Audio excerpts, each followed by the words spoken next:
como vivemos, como morremos, quando acertamos, por que erramos. A história que começamos a recordar daqui a pouco tem muito a ver com você, com a nossa vida. É a história de todos nós, das nossas vitórias e de nossas derrotas, das nossas tristezas e das nossas alegrias. Em 1979, Madureira era o coração pulsante do subúrbio carioca, cheio de vida, cultura e tradição.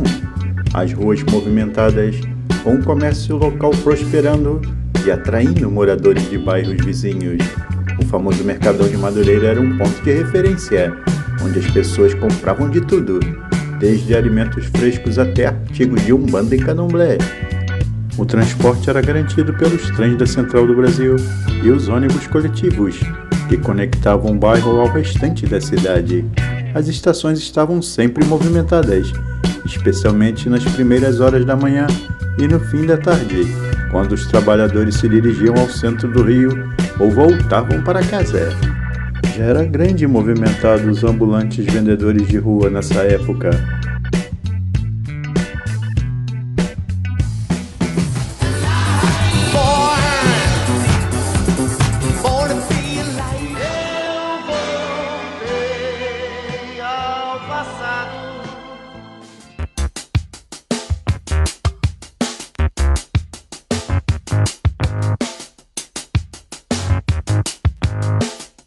O Brasil de 79 estava em meio ao regime militar, que já durava mais de uma década. Apesar das restrições políticas e da censura, o movimento para a abertura política ganhava força, culminando no processo de redemocratização que se iniciaria nos anos seguintes. Foi também um ano marcado pela crise econômica, com inflação em alta e crescente insatisfação popular. Em 79, o Brasil registrou inflação de 77,21%, a mais alta desde o início do regime militar, porém muito baixa quando comparamos a médias dos anos 80. O então presidente João Batista Figueiredo e sua equipe econômica buscavam soluções para o problema, que cada vez mais afetava o poder de compra da população e gerava instabilidade na economia. O ano também foi marcado por uma mudança política, que era a promulgação da Lei da Anistia, que permitiu o retorno de exilados políticos e a retomada de suas atividades políticas. A crise do petróleo continuava a pressionar a economia brasileira. Embora o Proálcool, lançado em 75, tivesse começado a ganhar tração, os efeitos da dependência do petróleo importado ainda eram fortemente sentidos. Nesse contexto, o Brasil continuou a investir em fontes alternativas de energia, com a construção de usinas hidrelétricas. Em contrapartida, a indústria automobilística continuava a se expandir, com mais de 1,5 milhão de veículos produzidos somente em 79, reafirmando a posição do Brasil como um dos principais produtores automotivos do mundo. Neste ano, a revista Exame entregava o prêmio de melhores e maiores à Nestlé, que se consolidava como uma das principais indústrias do setor alimentício brasileiro, com uma vasta gama de produtos que ia desde o leite condensado até comida para pets. 1979 também marca o lançamento de um grande filme, prestigiado inclusive nos dias de hoje, Mad Max, que foi um longa-metragem baseado na Austrália e ficção científica, com elementos de ação e perseguição. O filme é focado na história de Max, um policial rodoviário interpretado por o ator Mel Gibson, que faz parte de uma força tática chamada MFP, Main Force Patrol, um ponto remoto da Austrália decadente, infestada por uma gangue de perigosos motociclistas. Enquanto isso, ia ao ar no dia 22 de maio no Brasil, a série de TV Carga Pesada, na TV Globo, onde a dupla de caminhoneiros Pedro e Bino, interpretados por Antônio Fagundes e Estênio Garcia, respectivamente. Também ia ao ar na TV Globo nesse ano de 79 o seriado Malu Mulher, criada por Daniel Filho e escrito por Manuel Carlos, onde a protagonista era Regina Duarte. Falando agora sobre o futebol brasileiro, no ano de 79 ainda existiam os craques extra-séries, termo cunhado pelo agora já saudoso Washington Rodrigues, o Apolinho, que nos deixou na noite do dia 15 de maio. E um dos times que mais se destacou nessa época foi o Internacional de Porto Alegre, que nesse ano conquistou seu terceiro título de campeão brasileiro. O amigo se lembra o que passava na TV nesse ano de 79? Vejamos.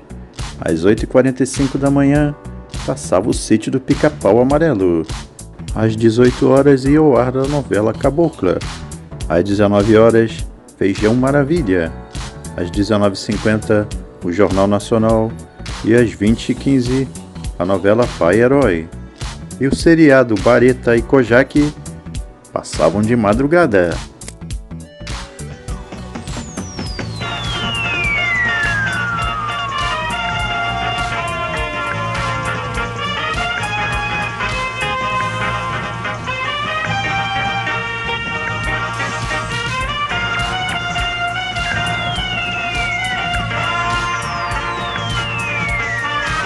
O sucesso está mais perto de quem usa Starup. Jeans Starup para quem pode.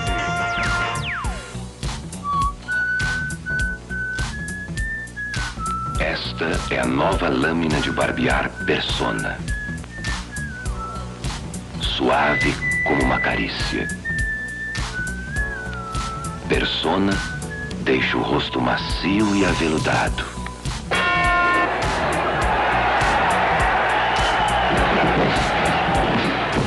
Em 1979 trouxe várias mudanças para o Oriente Médio. O começo dessa revolução foi popular e genuinamente boa, se baseando em ideias de liberdade e democracia, mas acabou subvertendo os fundamentalistas islâmicos, que deu lugar à República Islâmica do Irã, que é conhecida hoje. Nesse mesmo ano, a Grã-Bretanha estava enfrentando mudanças profundas. No período pós-guerra, o desemprego estava mais alto do que nunca. O governo de James Callaghan enfrentava sérias greves sindicais. Ele foi substituído por Margaret Thatcher, a Dama de Ferro, responsável por medidas como livre comércio, interferência mínima do governo, individualismo e corte dos impostos. Para as leis ambientais serviram para movimentos conservadores e neoliberais em todo o mundo. A derrota do comunismo foi mais ideológica do que geopolítica, e por mais que as mudanças foram graduais, os historiadores concordam que o fim foi marcado pela visita de João Paulo II em 1979 à Polônia. Isso funcionou como uma faísca para a população da República Popular da Polônia. Enquanto estavam acontecendo turbulências políticas e agitação civil no mundo, o Japão estava passando por uma outra revolução. Nessa época, as empresas japonesas governavam o mundo da tecnologia de jogos e eletrodomésticos. E um produto mudou o mundo, como nós conhecemos, era o Sony Walkman. O lançamento aconteceu no dia 1º de julho de 79. Ele marcou o começo de uma era que nunca tinha sido vista antes. Pela primeira vez, as pessoas podiam ouvir músicas gravadas enquanto estavam em movimento. As discotecas varriam o mundo em 1979.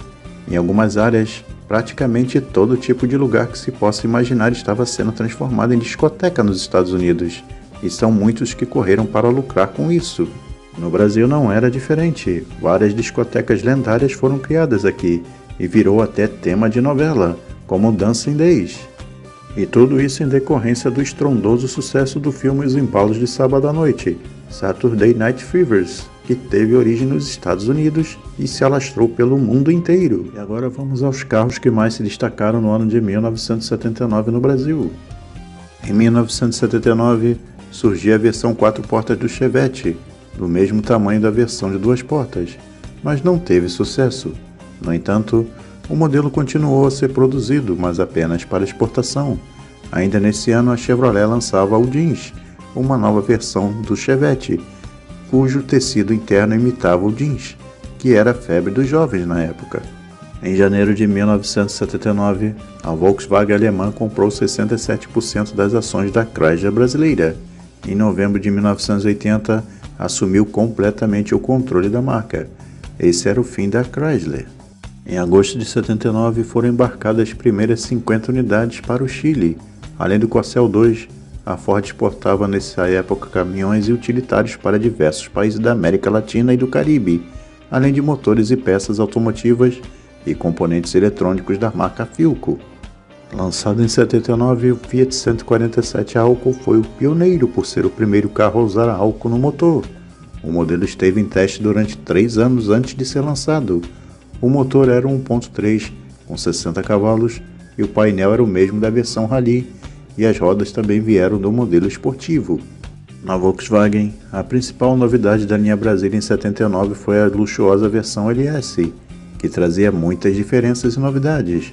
Rodas e molduras dos faróis pintadas de grafite, borrachões dos para-choques, friso adesivo nas laterais, interior acarpetado, bancos com encosto alto, console, relógio, rádio Bosch com 2 alto-falantes e bancos com revestimento aveludado. Falando agora sobre o ranking de vendas, um dos modelos que mais aumentaram suas vendas nesse ano de 79 foi a picape Chevrolet C10, que teve aumento de 44% de suas vendas, puxando a lista dos modelos que mais cresceram frente ao ano de 78. Em seguida vinha sua rival, a Ford F100, com aumento de 33% nas vendas, seguido da Ford Belina, com aumento de 21%, e do Fiat 147, que teve aumento de 18%.